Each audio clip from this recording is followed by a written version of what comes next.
Today on Art Matters with Mr. Morris, textures. Da da da da da da da da da da da da. Woo! Da da da da da da da. Da da da da da. Woo! Da da da da da da. Art Matters with Mr. Morris. Yeah. Welcome back, artists. You may be thinking to yourself, Mr. Morris, why are you wearing a blindfold? And the answer is simple. I don't want my eyes to deceive what my other senses are about to tell me. I have several objects, or at least I think I have several objects that are somewhere in front of me.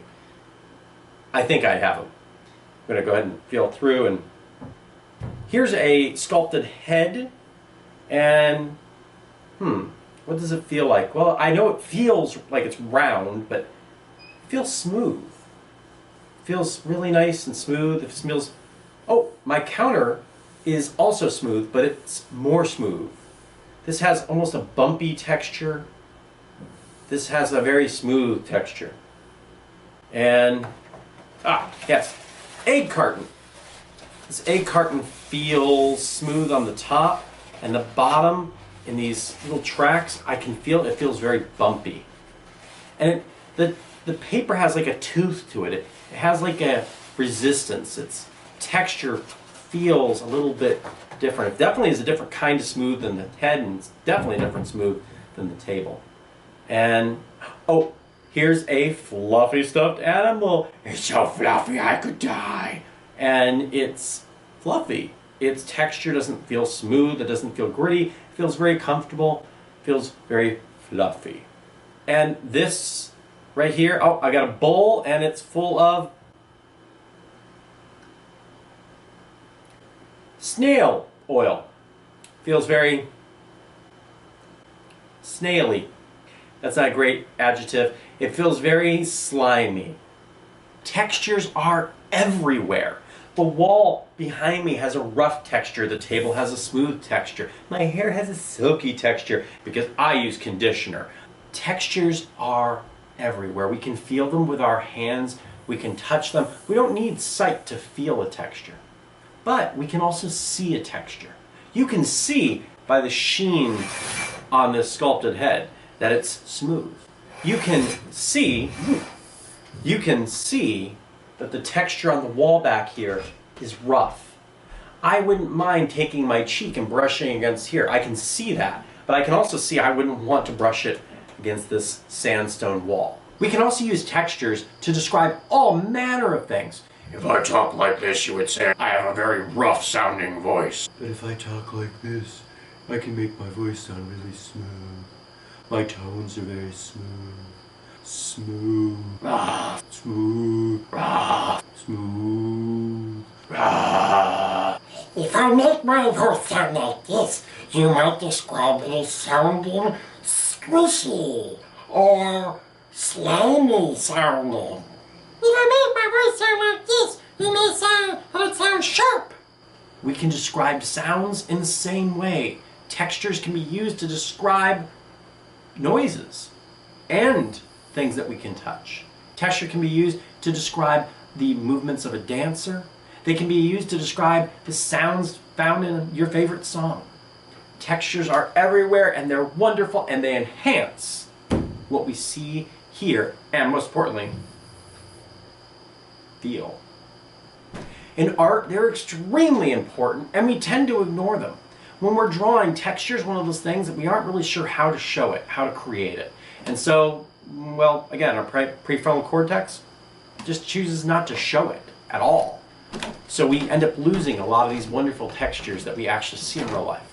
Textures can make or break a piece of artwork. They can take something that's really simple line drawing, and they can turn it into something magnificent. So the question is, how do we get a texture? And the answer is very simple. In visual art, in 2D, or in 3D for that matter, we create textures using patterns. Remember, lines become shapes. I use lines to make shapes. Shapes become pattern. That shape, I repeat it and repeat it and repeat it, becomes a pattern. And patterns create texture.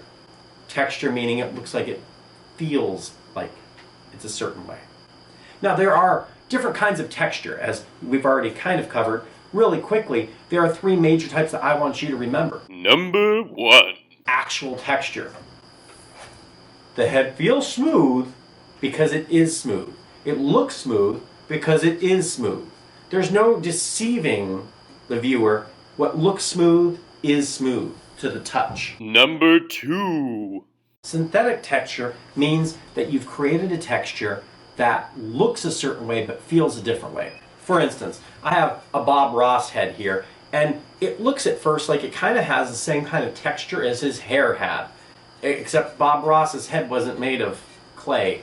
Bob Ross's head was made of, well, not his head, but his hair was made of hair. It was fluffy. And this has that illusion of looking fluffy. We can tell it's supposed to be hair, but it's not fluffy. It's synthetic. It's been created. It's been synthesized. It has been replicated, but the actual texture here is not the texture of Bob Ross's hair. Here I have an old board game. And if I look at the artwork that's on this, I've got, all kinds of superheroes on there. And I can look in there and I can see the Hulk has fluffy hair. And he's got shiny muscles. And Spider-Man back here, his suit has the little ribs of the spider webs and they look like they're bumpy.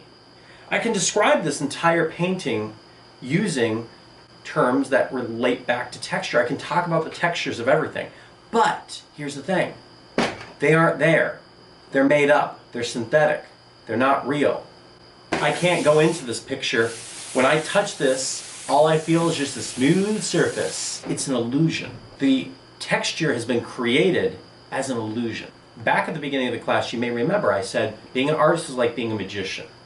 You're going to create realities that aren't actually there. Most of the time as an artist, you're not going to be dealing with the actual texture. You'll be recreating that texture.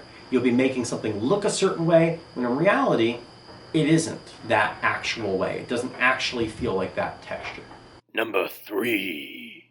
The third texture comes later down the road as an artist. That's when you start doing abstracted texture. That's when you start doing things where the texture that you give to something is not the texture it should have. A teddy bear looks slimy. You don't want a slimy teddy bear, but we can make it look like the texture on the outside of it is slimy. Or in the last video, Mayor Oppenheim made the luncheon in fur, where he shows us a teacup and it is covered in fur. Now that was a strange one because it was an actual texture, because it was actually made of fur. So if I touched those cups and spoon and saucer, they would actually be fluffy. It was an actual texture used, but it wasn't the correct texture. Because it wasn't the correct texture, it was something completely different. It looked different and feels different than an actual teacup. That's when we say it's been abstracted. Hopefully you've been able to make some sense of what textures are. We've got a worksheet in that book. I want you to do a little practice exercise before we do the actual studio exercise. So let's get started on that. And now our exciting program, 10 steps to make texture cubes.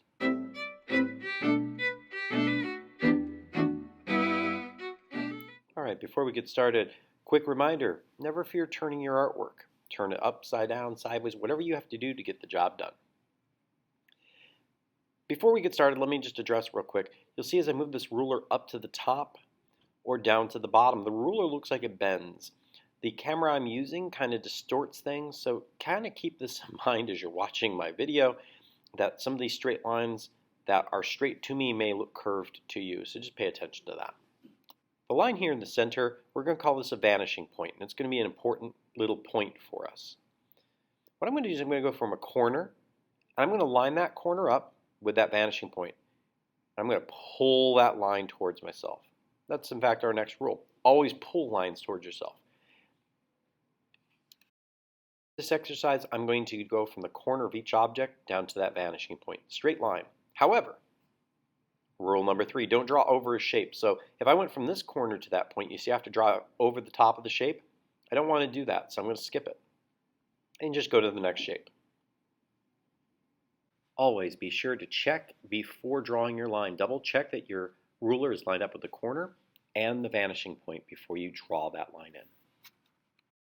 You're going to want to draw from every one of the corners of those squares down to that vanishing point, that little dot. You go all the way around your entire picture, fill them all in, but don't draw over top of a shape. If you do, that's okay. Do your best to not, though. Now think about a texture. And literally think about it. Like as you're drawing it, I want you to think about it. So if I'm thinking of something that's fluffy, then I'm going to take this first square that I've just picked at random, and I'm going to think about it being fluffy, and I'm going to start putting in these lines. I'm going to concentrate them. I'm just going to start putting these lines in to make it look fluffy. As you're starting to see the direction I make my lines, it matters. When I'm adding textures to things, if I make my lines in all weird ways, it's going to make it look all scumbled and strange. I'm kind of liking that I curved the lines a little bit, so now I'm having them go sideways, and on the bottom I'm going to have them point down.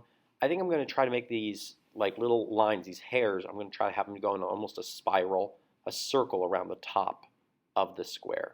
That's the pattern that I'm doing. You could have all yours going the same direction. It's up to you. Some of you were asking how to turn these into cubes. First thing you need to keep in mind is keep your lines parallel. Always keep them parallel. So if I go from the edge of this, I want to make sure that I'm doing a straight line that's parallel to the edge of the cube. Here's my cube edge, there's my ruler, there's my cube edge, there's my ruler. I'm going to draw my line just on that shape. For the other side of the cube, I just have to turn my picture so the line is going towards me. I'm pulling the line towards me. I'm making sure it's parallel with the edge of that square again. This is one of those moments where I actually would say you can use an eraser. If you want to erase the edge of that cube so it looks like a cube again, you can do that. We don't need this line that goes all the way to that vanishing point, so we're just going to erase it away. We can do the same thing for the others, and that'll complete the illusion that I have a cube sitting here. For the sides of my cubes, I want to make sure I compress the pattern. In other words, I'm seeing that area of the side of the cube is being compressed because it's moving away from me, so it looks like it's smaller. So I need to make sure my pattern gets smaller. I need to still pay attention to the direction it's going, but I need to compress it in there, especially towards the inner edge, towards the vanishing point. I want to make sure that pattern is very tight in comparison with how loose it was at the top of the cube. When you're coming up with patterns for this, I don't want you to overthink it. Start out simple. Make it so that you have a very basic pattern, and then you just keep repeating it. So I've got these scales, make them very basic, and just keep on repeating them. The complexity of a texture isn't the texture itself, it's the repetition of a pattern. That's where complexity actually is coming from. Don't spend more than 15-20 minutes on this. This is just a practice sheet, so just have fun with it. Try some looser patterns. Try to create some different textures. Again, this is our practice before we do our actual studio. Don't sweat it. If something doesn't turn out like what you were hoping, that's okay. It's practice. All right, my artists, I know that your exercise sheets are awesome, and I can't wait for you to finish the studio, because the studio is going to be a little bit of an extension of what you did with that exercise sheet. We're going to take it a little bit further. So until next time, please remember, I am proud of you. I am proud of what you are doing. I am proud of the effort that you are putting forth for your own education as an artist. Be kind to yourself and keep on making art. I'm Mr. Morris. Have a great day.